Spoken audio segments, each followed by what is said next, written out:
سال 1833 جب قبیلہ بنی آس کے لوگ آج جہاں دبئی ہے یہاں آ کر رہنا شروع ہو گئے۔ اس وقت یہ جگہ مکمل ریگستان تھی اور یہ ابوظہبی کے کنٹرول میں تھا۔ دبئی اس وقت مچھیروں کا ایک گاؤں کہلاتا تھا۔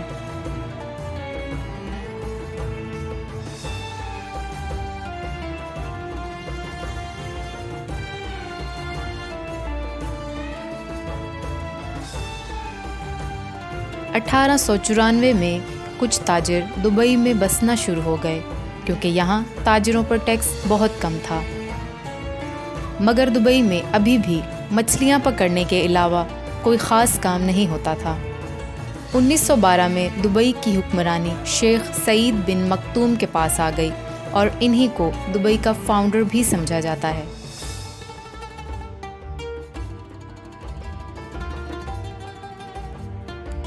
اس وقت دبئی میں پرل انڈسٹری یعنی موتی ڈھونڈنے کا کام عروج پر تھا۔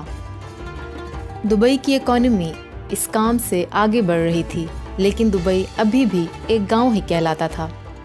یہ 1958 کی بات ہے جب دبئی کے حکمران شیخ راشد بن سعید المکتوم تھے۔ یہی وہ انسان تھے جنہوں نے دبئی کو ایک گاؤں سے ایک شہر بنا ڈالا۔ انہوں نے دبئی گریک جہاں بحری جہاز آ کر رکتے تھے اس کو گہرا کروانا شروع کر دیا۔ یہ جگہ بہت چھوٹی تھی اور شیخ راشد بن سعید جانتے تھے کہ یہاں بڑے اور ماڈرن بحری جہاز آ کر نہیں رک سکتے۔ انہوں نے اس پروجیکٹ پر بہت زیادہ پیسے لگا دیے، اتنے پیسے کہ یہ دبئی کی سالانہ آمدنی سے بھی زیادہ پیسے تھے۔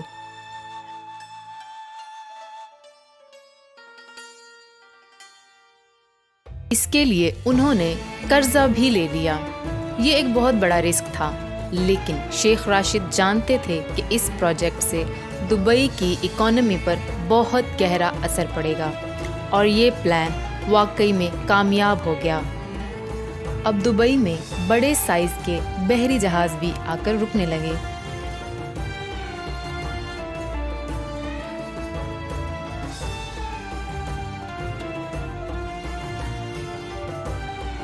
اس سے دبئی میں گولڈ مارکیٹ بھی پھیلنا شروع ہو گئی۔ شیخ راشد اکثر یورپ اور انگلینڈ جاتے رہتے تھے اور یہ وہاں پر بنائے گئے انفراسٹرکچر سے بہت متاثر تھے، خاص طور پر لنڈن سے۔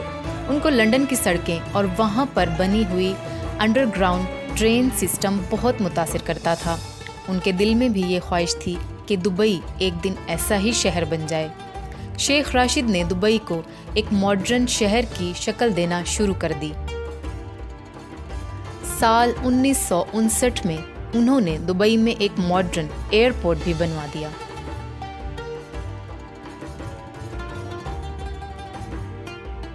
وہ دبئی میں بجلی کی لائنز، ٹیلی فون سروسز اور پورٹس وغیرہ بھی بنوا رہے تھے۔ لوگ سمجھتے تھے کہ شیخ راشد پیسے ضائع کر رہے ہیں اور دبئی کبھی بھی ایک ماڈرن اور انٹرنیشنل شہر نہیں بن سکے گا، مگر 1966 میں دبئی کی قسمت بدل گئی۔ یہ وہ سال تھا جب دبئی میں آئل ڈسکور ہوا، لیکن یہاں تیل کے ذخائر اتنے نہیں تھے۔ شیخ راشد نے بہت ہی عقل مندی سے اس بات کو سمجھا کہ دبئی صرف آئل پر ہی ڈیپینڈنٹ نہیں رہ سکتا۔ اسی لیے انہوں نے یہ تیل کا استعمال کر کے دبئی میں دوسرے پروجیکٹس بنانا شروع کر دیے۔ انہوں نے دنیا بھر سے بڑے بڑے انجینئرز اور آرکیٹیکچرز کو بلوا کر دبئی کو مزید تعمیر کروانا شروع کر دیا۔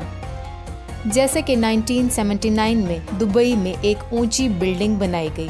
ایسے کئی پروجیکٹس دبئی میں شروع ہو رہے تھے۔ 1981 میں شیخ راشد اس دنیا سے چلے گئے۔ اب جو دبئی کے امیر ہیں شیخ محمد بن راشد بن المکتوم، یہ انہی کے بیٹے ہیں۔ آج جو دبئی ہم دیکھتے ہیں اس کو بنانے میں شیخ راشد کا ہی دماغ ہے۔ انہوں نے دبئی میں اونچی اونچی بلڈنگز بنانا شروع کر دی۔ اس کام میں بھی ایک مسئلہ تھا۔ مسئلہ یہ تھا کہ کچی مٹی پر اتنی بڑی بلڈنگز کیسے کھڑی کی جائے، مگر شیخ محمد بن راشد نے اس کا حل بھی ڈھونڈ نکالا۔ محمد بن راشد نے محسوس کیا